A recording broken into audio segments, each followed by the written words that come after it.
Hello everyone, welcome to Prakshi classes. My name is Sakshi and today we are going to discuss on the topic regression analysis. ये जो हमारा regression analysis का concept है ये हमारे business statistics के subject में आता है और ये जो हमारी वीडियो होगी ये हमारी पार्ट नंबर 14 की वीडियो होगी। अभी तक हमने जितने भी रिग्रेशन एनालिसिस की वीडियोस देखी हैं हमने अभी तक 13 पार्ट कंप्लीट कर चुके हैं टिल 13 पार्ट तक और ये हमारा 14th पार्ट है। अब जो मैं इस 14th पार्ट में स्टार्ट करने जा रही हूँ आपके साथ वो एक नया टॉपिक है अंडर रिग्रेशन एनालिसिस। ये टॉपिक बहुत इम्पॉर्टेंट है क्योंकि इसमें से आपका एक क्वेश्चन तो बनता ही बनता है, ठीक है। चाहे आपका 4 मार्क्स का क्वेश्चन आ सकता है या चाहे वो आपके साथ दो टॉपिक को मिक्स करके आपका पूरा 16 मार्क्स का क्वेश्चन भी दे सकते हैं। जैसे फॉर एग्जांपल अगर इस टॉपिक को किसी और टॉपिक के साथ जो भी मैंने आपको प्रीवियसली सिखाया है उसके साथ अगर इन्होंने मिक्स कर दिया तो पूरा फिर 16 मार्क्स का क्वेश्चन बन जाएगा। नहीं तो अगर इसी टॉपिक को अगर उनको देना है तो फिर ये आपका 8 मार्क्स का क्वेश्चन बनेगा। 4 का भी बन सकता है, वो अकॉर्डिंग टू द एग्जामिनर होता है कि वो कैसे सेट कर रहा है आपके पेपर को, ठीक है। ये टॉपिक बहुत इंपॉर्टेंट है, बहुत इंपॉर्टेंट है। ये मैं आपको 2 बार बोल रही हूँ क्योंकि ये सच में बहुत ज़्यादा इंपॉर्टेंट है क्योंकि इसमें से क्वेश्चंस बनते ही बनते हैं। और ये टॉपिक अगर एक बार आपको समझ आ गया ना तभी आप इसके क्वेश्चंस को सॉल्व कर पाएंगे क्योंकि ये टॉपिक थोड़ा सा ट्रिकी है। इसमें आपको ढूंढना पड़ता है कि कौन सी इक्वेशन किसके साथ फिट करेगी, ठीक है। वीडियो को स्टार्ट करने से पहले इट्स अ रिक्वेस्ट कि मेरे यूट्यूब चैनल को प्राक्षी क्लासेस को प्लीज़ सब्सक्राइब करिए एंड सब्सक्राइब करने के बाद उसके साथ एक बेल आइकन भी होगा उसे भी प्रेस ऑन कर दीजिए कि जैसे ही आपके पास जैसे ही मैं कोई नई वीडियो अपलोड करती हूँ तो आपके पास तुरंत नोटिफिकेशन आ जाएगी और आप कोई भी वीडियो को मिस नहीं कर पाएंगे, ठीक है। क्योंकि अगर आपने किसी भी वीडियो को मिस करा तो लॉस आपके लिए है। मैं तो अपनी तरफ से पूरी कोशिश कर रही हूँ कि मैं आपके साथ एक पूरे टॉपिक को पूरे एक चैप्टर को कंप्लीट कर पाऊँ, बट मेरी कोशिश तभी सक्सेसफुल मानी जाएगी जब तक मैं उस कंसेप्ट को आप तक पहुंचा पाऊं, आपके माइंड में उसको बिठा पाऊं कि एक्चुअली में रिग्रेशन एनालिसिस है क्या, कि क्यों हम उसको रिग्रेशन एनालिसिस को यूज़ करते हैं, ठीक है। तो चलिए वीडियो को स्टार्ट करते हैं और देखते हैं हमारा आज का टॉपिक है क्या। बेसिकली जो हमारा आज का टॉपिक है वो ये है कि sometimes we have to find the regression line of y on x और x on y from the 2 given regression lines. आपके पास कभी भी जब भी आपके पास इस तरह के टॉपिक के क्वेश्चंस आएंगे तो आपके पास 2 रिग्रेशन लाइन्स होंगी। मैं आपको ऑलरेडी बता चुकी हूँ कि हमारे पास जो 2 रिग्रेशन लाइन होती है, एक हमारी रिग्रेशन लाइन होती है एक्स ऑन वाई पे जहाँ पे हम अपने रिग्रेशन कोफिशिएंट को यूज़ करते हैं बी एक्स वाई। पढ़ा था ना आपने मेरे साथ बी एक्स वाई, ये तो हमारा रिग्रेशन कोफिशिएंट है ऑफ एक्स ऑन वाई का। बट अगर मुझे रिग्रेशन लाइन या रिग्रेशन इक्वेशन को प्रेजेंट करना है तो फिर मेरी रिग्रेशन इक्वेशन या मेरी रिग्रेशन लाइन जो बनेगी वो फिर मेरी रिग्रेशन इक्वेशन और लाइन ऐसे बनती है, राइट। यही है, आप रिग्रेशन इक्वेशन बोलो या रिग्रेशन लाइन बोलो बात बराबर है। तो दैट मीन्स हमारे पास 2 रिग्रेशन इक्वेशंस या 2 रिग्रेशन लाइन होती है, एक होती है एक्स ऑन वाई पे और एक होती है वाई ऑन एक्स पे। अब इस तरह का जो टॉपिक होगा इसमें आपको 2 रिग्रेशन इक्वेशंस दी जाएंगे, एक आपकी इक्वेशन ये रही और एक आपकी इक्वेशन ये रही। करना क्या है, आपको इन दोनों इक्वेशन में से ये ढूंढना है कि एक्स ऑन वाई की रिग्रेशन इक्वेशन कौन सी है और वाई ऑन एक्स की रिग्रेशन इक्वेशन कौन सी है। अगर आप मेरी बात ध्यान से सुने, जब भी हम रिग्रेशन इक्वेशन बनाते थे तो उसमें बेटा एक्स वेरिएबल भी आता था और वाई वेरिएबल भी आता था, राइट। वैसे ही रिग्रेशन इक्वेशन जब दूसरी बनाते थे उसमें भी एक्स वेरिएबल आता था और वाई वेरिएबल भी आता था। तो ये हमें कैसे पता चलेगा कि एक्स ऑन वाई वाली रिग्रेशन इक्वेशन कौन सी है और वाई ऑन एक्स वाली रिग्रेशन इक्वेशन कौन सी है। तो इसको समझने के लिए हमको स्टेप्स याद करने होंगे कि हमें कौन से स्टेप्स को अकॉर्डिंगली चलना है और फिर आंसर को सॉल्व करना है, ठीक है। तो देखिए हमारा स्टेप नंबर 1 के स्टेप नंबर 1 कहता है choose any one regression line as regression line of x on y and the other as y on x. आपको मैंने क्या बताया, 2 रिग्रेशन इक्वेशंस दी होंगी। मान लो आपको इक्वेशन दी हुई है x + 9y = 7, ये एक इक्वेशन दी हुई है। एक आपको दी हुई है 2x + 7y = 8, ठीक है, ये इक्वेशन दी हुई है। एक इक्वेशन ये रही और एक इक्वेशन ये रही। आप इनमें से कोई भी इक्वेशन, आप इसको भी एक्स ऑन वाई इक्वेशन मान सकते हैं या आप इसको भी एक्स ऑन वाई इक्वेशन मान सकते हैं। इन दोनों में से किसी भी एक इक्वेशन को आप एक्स ऑन वाई वाला अज्यूम कर लो और दूसरी इक्वेशन ऑटोमेटिकली रिग्रेशन लाइन बन जाएंगी वाई ऑन एक्स की। मेरी बात समझ आ रही है। स्टेप नंबर 1 कहता है, मैं दोबारा रिपीट कर रही हूँ कि एक रिग्रेशन इक्वेशन को, किसी भी एक रिग्रेशन इक्वेशन को आप एक्स ऑन वाई अज्यूम कर लो कि ये regression equation x on y की है और दूसरी वाली ऑटोमेटिकली किसकी बन जाएगी regression equation y on x की। यहाँ तक क्लियर। अब हम चलते हैं स्टेप नंबर 2 में। जब हमने ये अज्यूम कर लिया उसके बाद हम क्या फाइंड करेंगे, रिग्रेशन कोफिशिएंट्स। क्या है रिग्रेशन कोफिशिएंट्स हमारे b x y and b y x, क्योंकि हमारे पास 2 ही वेरिएबल्स हैं तो 2 रिग्रेशन कोफिशिएंट्स बनेंगे। ठीक है, ये हम सॉल्व करेंगे, निकालेंगे। जैसे ही अगर इनकी वैल्यूज़ पता चल गई, ठीक है, इनकी वैल्यूज़ का पता करने के बाद हमें कैलकुलेट करना है जो भी हमारी बी एक्स वाई की वैल्यू आई उसको हमें मल्टीप्लाई करना है। ये डॉट का मतलब होता है बेटा मल्टीप्लाई, ठीक है, याद रखिएगा। ठीक है, वो मल्टीप्लाई हम इसलिए नहीं लिखते क्योंकि जो हमारा x होता है वो मल्टीप्लाई की तरह लगता है, इसलिए हम अवॉइड करते हैं कि कहीं आपके साथ प्रॉब्लम ना आ जाए, तो इसलिए हम मल्टीप्लाई की जगह हम डॉट लगाते हैं। ठीक है, तो आपको निकालना क्या है कैलकुलेट करके, b x y dot b y x. इसका मतलब जो मेरी बी एक्स वाई की वैल्यू आई है और जो मेरी बी वाई एक्स की वैल्यू आई है दोनों को हमें मल्टीप्लाई करके देखना है और उसकी वैल्यू निकालनी है। यहाँ तक क्लियर। दोबारा बताती हूँ, 3 स्टेप सिखाए हैं मैंने। स्टेप नंबर 1 में क्या करना है, किसी भी रिग्रेशन इक्वेशन को एज एन अजम्पशन मानना है कि ये एक्स ऑन वाई है, तो दूसरी वाली ऑटोमेटिकली क्या बन जाएगी, वाई ऑन एक्स की। दूसरी बात, उन्हीं को यूज़ करके स्टेप नंबर 2 करना है कि आपको रिग्रेशन कोफिशिएंट्स निकालने हैं, बी एक्स वाई निकालना है और बी वाई एक्स निकालना है। और तीसरी बात, जब आपकी बी एक्स वाई और बी वाई एक्स की वैल्यू निकल आई है, ठीक है, तो इन दोनों को मल्टीप्लाई करके इनकी वैल्यू निकालनी है। अब ध्यान से सुनना, मैं आगे क्या बता रही हूँ। जब आपने इन दोनों को मल्टीप्लाई कर लिया तो अब आपको क्या करना है, आपको ये चेक करना है कि जो बी एक्स वाई को जब हमने मल्टीप्लाई किया बी वाई एक्स से, उसकी वैल्यू 1 से छोटी है या 1 से बड़ी है। ठीक है, आपको ये चेक करना है। अगर उसकी वैल्यू 1 से छोटी है, जो हमारी एक प्रॉपर्टी होती है, अगर आपने रिग्रेशन एनालिसिस की भी सारी वीडियोस देखी हैं तो उसमें मैंने आपको सिखाया था कि रिग्रेशन एनालिसिस की जो प्रॉपर्टी है वो ये कहती है कि प्रॉपर्टी क्या कहती है कि अगर हम दोनों रिग्रेशन कोफिशिएंट्स को मल्टीप्लाई करते हैं और अगर उनकी वैल्यू 1 से कम आती है, दैट मीन्स जो होनी चाहिए, दोनों की रिग्रेशन कोफिशिएंट्स की मल्टीप्लाई करने के बाद हमें 1 या 1 से कम छोटी वैल्यू मिलेगी, तो ही हमारे रिग्रेशन कोफिशिएंट्स की वैल्यू करेक्ट आई है। तो वैसे ही अगर जैसे इन दोनों को मल्टीप्लाई करने के बाद अगर मेरी वैल्यू 1 से कम या 1 की इक्वल आ रही है, तो जो मैंने अजम्पशन मानी थी कि ये वाली regression equation x on y है, तो दूसरी वाली ऑटोमेटिकली वाई ऑन एक्स बन गई। मेरी अजम्पशन सच मान जाएगी, दैट मीन्स जो मैंने माना था वो सच में ही है। बट अगर इन दोनों की मल्टीप्लाई की वैल्यू 1 से बड़ी आ गई तो जो मैंने माना था वो क्या हो जाएगा बेटा, रॉन्ग। इसका मतलब अगर मैंने माना था कि x + 7y = 9 है, ये मेरी x ऑन y की इक्वेशन है, ये मैंने अज्यूम किया था, बट मेरा जो दोनों को मल्टीप्लाई करके 1 से बड़ा आ रहा है, 1.5 आ रहा है, तो इसका मतलब ये x ऑन y के ऊपर रिग्रेशन इक्वेशन नहीं है, ये y ऑन x की रिग्रेशन इक्वेशन है। ये आपको समझ आई है बात, कंसेप्ट क्लियर हुआ है आपको? तो यही था, इसमें कंसेप्ट क्या है कि सबसे पहले आपको मेनली क्या करना है, आपको अजम्पशन लगानी है। अज्यूम करने के बाद आपको उनके रिग्रेशन कोफिशिएंट्स निकालने हैं। रिग्रेशन कोफिशिएंट्स निकालने के बाद आप उन दोनों को मल्टीप्लाई करेंगे। अगर मल्टीप्लाइड की वैल्यू 1 से कम आएगी तो आपकी अजम्पशन सच है, अगर वो 1 से ज़्यादा आ गई तो आपकी अजम्पशन गलत है, और जो आपने अज्यूम किया अगर वो गलत है तो इसका मतलब उल्टा हो जाएगा। जिस रिग्रेशन इक्वेशन को आपने एक्स ऑन वाई माना था अब वो वाई ऑन एक्स कहलाएगी, और जिसको आपने वाई ऑन एक्स की रिग्रेशन इक्वेशन समझा था तो वो अब एक्स ऑन वाई की रिग्रेशन इक्वेशन समझ आएगी। बात क्लियर हुई है? आई होप कि मैं थोड़ा बहुत समझा पाई हूँ। मैंने तो पूरी कोशिश करी आपको पूरा एग्जैक्ट समझाने के लिए, but exactly the thing is that कि हर कंसेप्ट प्रैक्टिकल नॉलेज मांगता है। ये चीज़ जो मैंने आपको समझाई आपके माइंड में तो बैठ जाएगी, बट आपको समझ नहीं आएगा करना क्या है।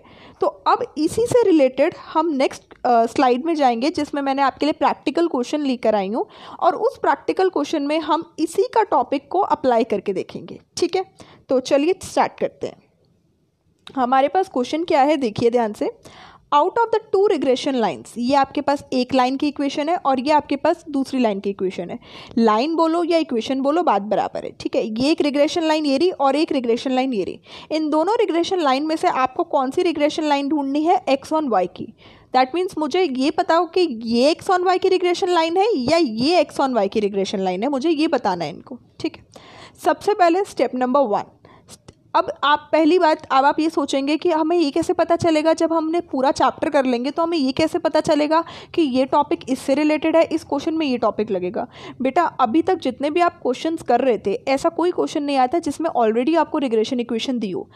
ऐसे क्वेश्चंस आपके पास आ रहे थे कि आपके पास एक्स सीरीज़ गिवन है और वाई सीरीज़ गिवन है, तो आपको रिग्रेशन लाइंस बनानी है या रिग्रेशन इक्वेशन बनानी है, रिग्रेशन कोफिशिएंट्स निकालने हैं। जब भी आपके पास ऑलरेडी रिग्रेशन इक्वेशन बनकर आएगी, वहाँ पे आप समझ लेना, आपको आइडेंटिफाई करना होगा कि कौन सी regression equation x on y की है या कौन सी वाई ऑन एक्स की। ये बात याद रखिएगा, जब भी आपके पास कोई भी रिग्रेशन लाइन या रिग्रेशन इक्वेशन बनकर आएगी तो हमेशा याद रखना उसमें आपको आइडेंटिफाई ही करना पड़ेगा कि कौन सी वाली रिग्रेशन लाइन हमारी एक्स ऑन वाई की है और कौन सी वाई ऑन एक्स की है। ठीक है, यहाँ तक आपको समझ आ गया। अच्छा, अब हमें स्टेप नंबर 1 करना है। हमारा स्टेप नंबर 1 क्या कहता है कि किसी भी एक इक्वेशन को उठा के उसको एक्स ऑन वाई मान लो और दूसरी वाली equation automatically y on x बन जाएगी।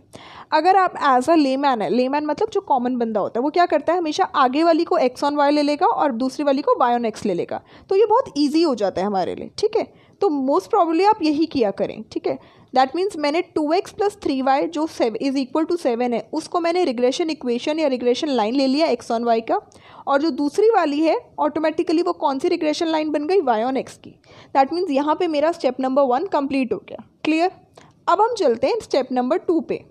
अब ध्यान से देखना, जो हमारी रिग्रेशन इक्वेशन होती है एक्स ऑन वाई की, वो हमारी किसको हमने अज्यूम किया, 2x + 3y = 7। अब ये चीज़ ध्यान से समझना, अगर वो मेरी regression equation x on y पे है ना, यही है ना, तो आप जब रिग्रेशन इक्वेशन बनाते थे तब की बात कर रही हूँ, x - x बार = bxy y - y बार, यही करते थे, है ना।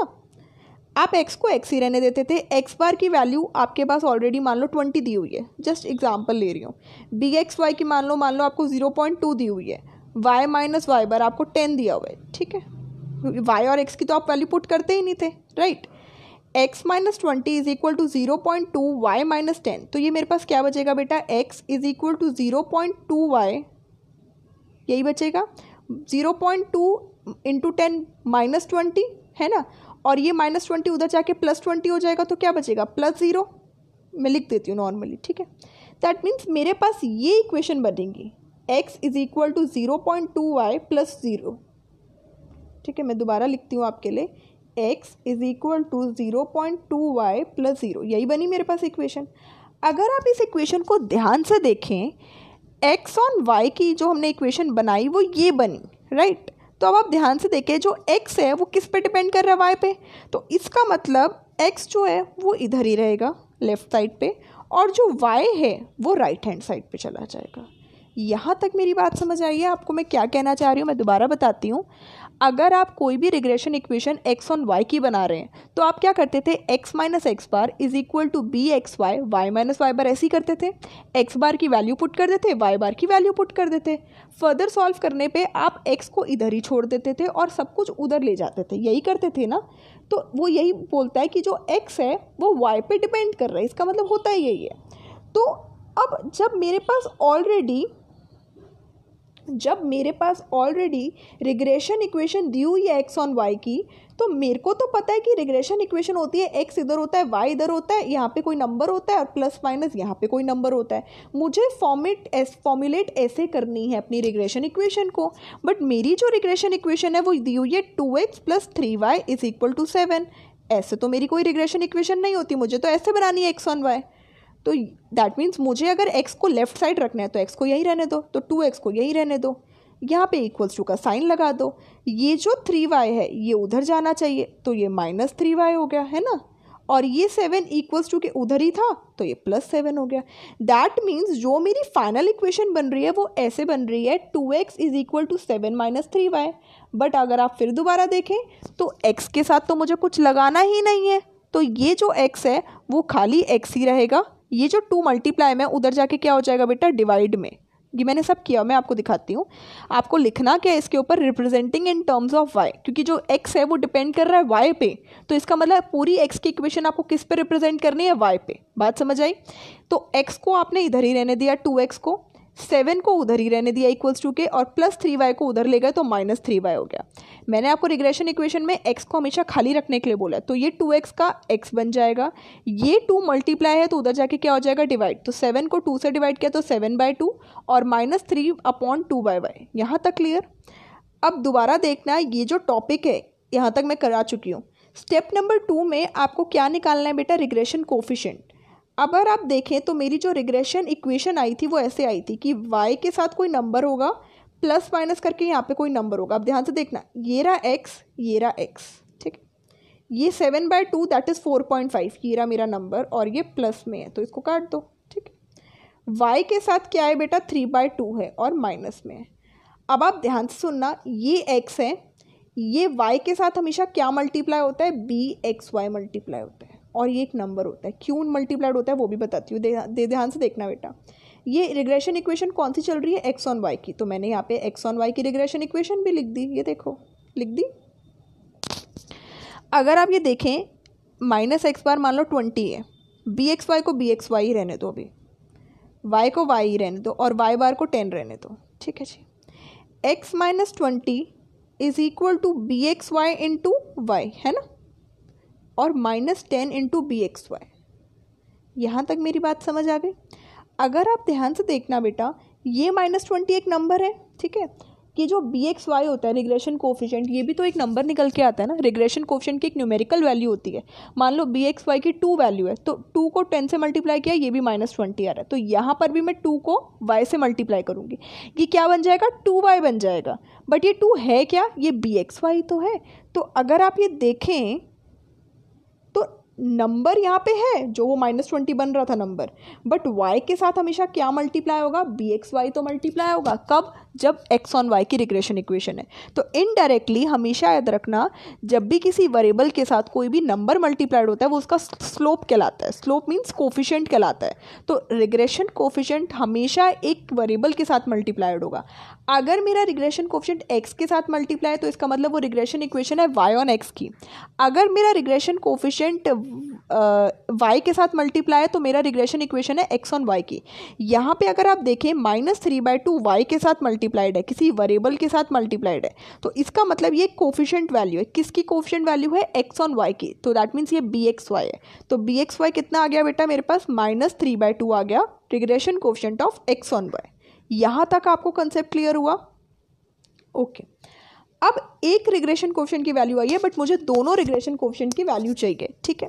अब आगे देखो, जो मेरी दूसरी रिग्रेशन इक्वेशन थी वो कौन थी, y ऑन x की, मैंने लिख दी क्या है।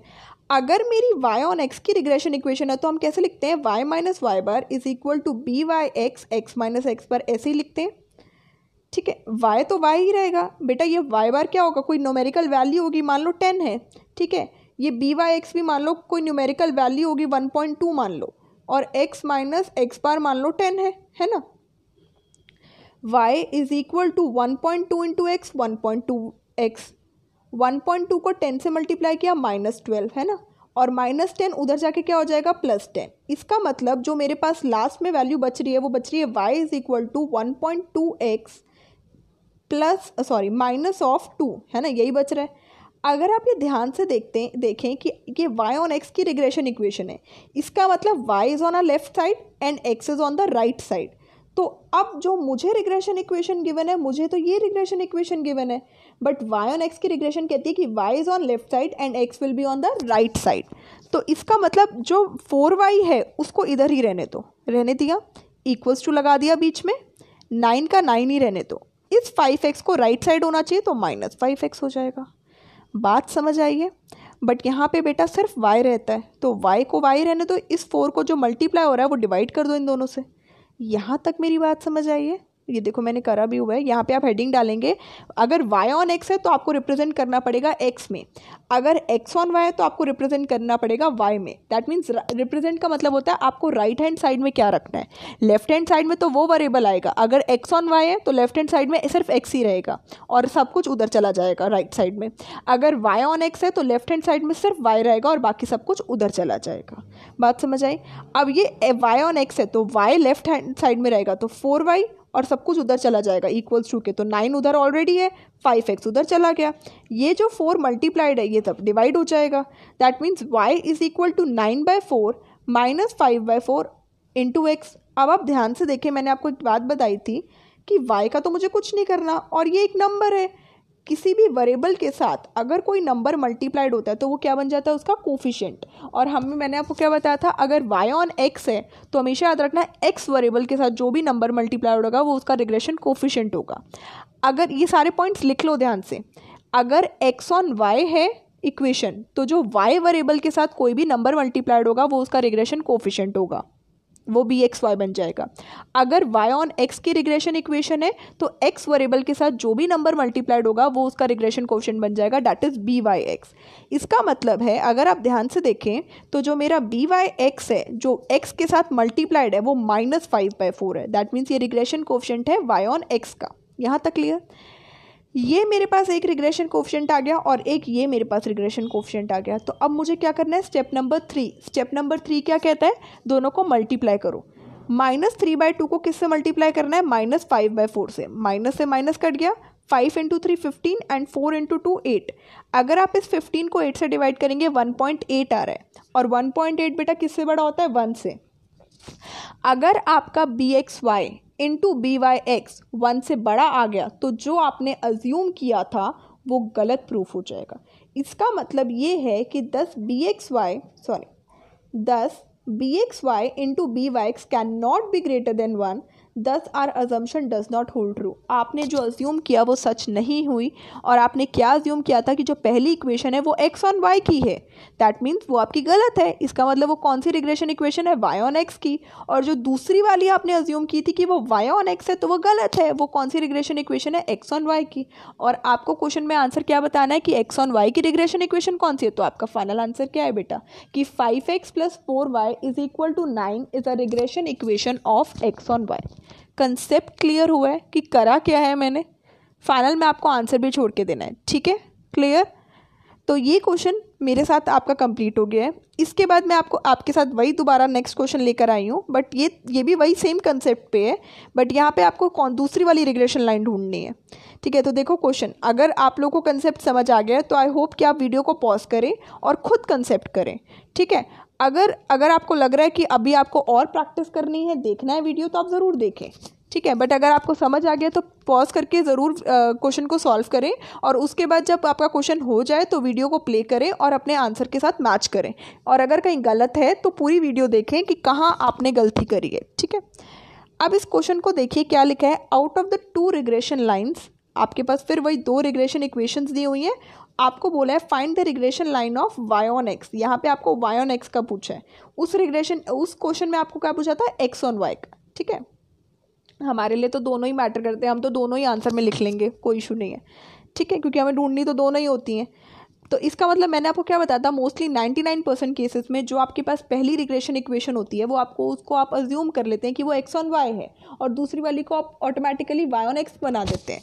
तो एज अ कॉमन पर्सन की तरह ही चलिए आप, कि मोस्टली सब बच्चे यही करते हैं, ठीक है। अगर आपको उल्टा करना है कि पहली वाली को y ऑन x ले लिया और दूसरी वाली को x ऑन y, आप कर सकते हैं, उसमें भी कोई डाउट नहीं है।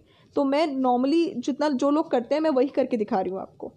x + 2y = 5 को हमने अज्यूम कर लिया कि ये रिग्रेशन लाइन है x ऑन y की, तो जो दूसरी वाली लाइन बन जाएगी वो क्या बन जाएगी, वो बन जाएगी आपकी regression line of y on x। अच्छा, एक मैंने यहाँ लिखा है और एक मैंने यहाँ लिखा है, ठीक है। ये मेरी x ऑन y की रिग्रेशन लाइन है और ये मेरी y ऑन x की रिग्रेशन लाइन है। अगर ये मेरी x ऑन y की रिग्रेशन लाइन है तो इसका मतलब मुझे क्या करना है बेटा, x को इस तरफ रखना है और बाकी सबको राइट साइड ले जाना है, दैट मीन्स y को और एक नंबर को, राइट। तो अब ध्यान से देखना, x + 2y = 5 है, इसको आपको प्रेजेंट करना है किसकी टर्म्स में, y की टर्म्स में, क्योंकि ये क्या है, x ऑन y है। तो x को मैंने x ही रहने दिया, =2 को =2 ही रहने दिया, 5 का ऑलरेडी 5 तो वहाँ पहुँचा हुआ है, प्लस 2y को वहीं पहुँचा दिया -2y। इसका मतलब जो मेरी रिग्रेशन इक्वेशन है x ऑन y की वो किस में प्रेजेंट हो गई है बेटा, इन टर्म्स ऑफ y, ठीक है। फिर मैंने आपको क्या बताया था कि x ऑन y है तो y वेरिएबल के साथ जो भी नंबर मल्टीप्लाइड होगा वो उसका रिग्रेशन कोफिशिएंट बन जाएगा। y के साथ कौन नंबर मल्टीप्लाइड है, -2। इसका मतलब मेरा regression coefficient x on y का क्या हो गया बेटा, -2। यहाँ तक क्लियर हुआ कंसेप्ट, पक्का, ठीक है। दूसरी वाली रिग्रेशन इक्वेशन लेनी है, जो हमारी रिग्रेशन इक्वेशन क्या है बेटा, 2x + 3y = 8 will be a regression line of y on x। That means अगर वो y ऑन x है तो y लेफ्ट हैंड साइड पे रहेगा और x राइट हैंड साइड में रहेगा। इसका मतलब मुझे उस इक्वेशन को किसके टर्म्स में रिप्रेजेंट करना है, x के टर्म्स में। क्लियर हुआ पॉइंट। तो अब आगे देखो, यहाँ पे मेरा 2x + 3y है, y को मुझे इधर ही रखना है तो 3y को मैंने इधर ही रखा, =2 की तरफ 8 तो ऑलरेडी है, ये 2x उधर जाके क्या हो जाएगा -2x, और y 3y नहीं रखना, सिर्फ y रखना है, तो y का y, ये 3 उधर जाके डिवाइड हो जाएगा 8/3 और -2/3x। अगर ये y ऑन x है, इसका मतलब x वेरिएबल के साथ जो भी नंबर मल्टीप्लाइड होगा वो उसका रिग्रेशन कोफिशिएंट बन जाएगा by(x).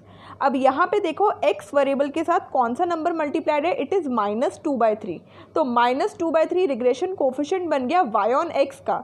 इसका मतलब अब मेरे पास दो रिग्रेशन कोफिशिएंट आ गए, ठीक है। एक हमारे पास by(x) है और एक ऑलरेडी हम निकाल चुके हैं, दैट इज़ bxy, राइट। ये रहा हमारा bxy। दोनों को अब हमें स्टेप नंबर 3 में मल्टीप्लाई करना होता है। जब हमें मल्टीप्लाई करा तो एक मेरा -2/3 है और एक मेरा ऑलरेडी -2 है। माइनस से माइनस कटा, दिस इज 4/3 एंड 4/3 क्या होता है बेटा 1.3, ठीक है। इसका मतलब है अगर इन दोनों की मल्टीप्लिकेशन 1 से ऊपर है तो हमारी अजम्पशन क्या है, रॉन्ग है। हमने क्या अज्यूम किया था, हमने अज्यूम किया था कि जो हमारी पहली इक्वेशन है x + 2y = 5, वो हमारी रिग्रेशन लाइन है x ऑन y की, और जो हमारी दूसरी इक्वेशन है वो हमारी रिग्रेशन लाइन है y ऑन x की। जब हमारी अजम्पशन गलत प्रूफ हो गई है, इसका मतलब ये वाली जो रिग्रेशन इक्वेशन है वो मेरी y ऑन x की है और ये वाली जो रिग्रेशन इक्वेशन है वो मेरी x ऑन y की है। बात समझ आई है? तो दैट मीन्स मेरा जो x + 2y = 5 जो मेरी पहली रिग्रेशन इक्वेशन थी जिसको मैंने x ऑन y अज्यूम किया था वो मेरी y ऑन x है, और जो मेरी दूसरी इक्वेशन थी जिसको मैंने क्या अज्यूम कर लिया था कि वो y ऑन x है, वो y ऑन x की रिग्रेशन इक्वेशन नहीं है।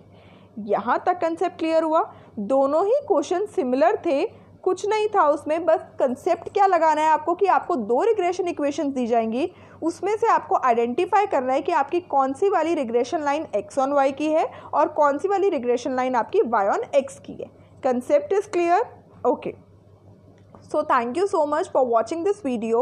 if you like this video, please like का बटन ज़रूर दबाइएगा एंड शेयर ज़रूर करिए अपने फ्रेंड्स के साथ, and subscribe to my YouTube channel Prakshi classes. जिन लोगों ने अभी तक सब्सक्राइब नहीं किया है प्लीज़ उसे सब्सक्राइब कर लीजिए। आई डोंट नो किस चीज़ का वेट कर रहे हैं, और वेट किस चीज़ का करना भी ज़रूरत क्यों है आपको। आप अपने कंसेप्ट्स को क्लियर रखिए और समझिए ज़्यादा से ज़्यादा, एंड जैसे तैसे आप प्लीज़ इसे शेयर ज़रूर करिए कि जैसे और लोगों के पास ये वीडियोस पहुंच सके, ठीक है। So thank you so much, bye bye, take care.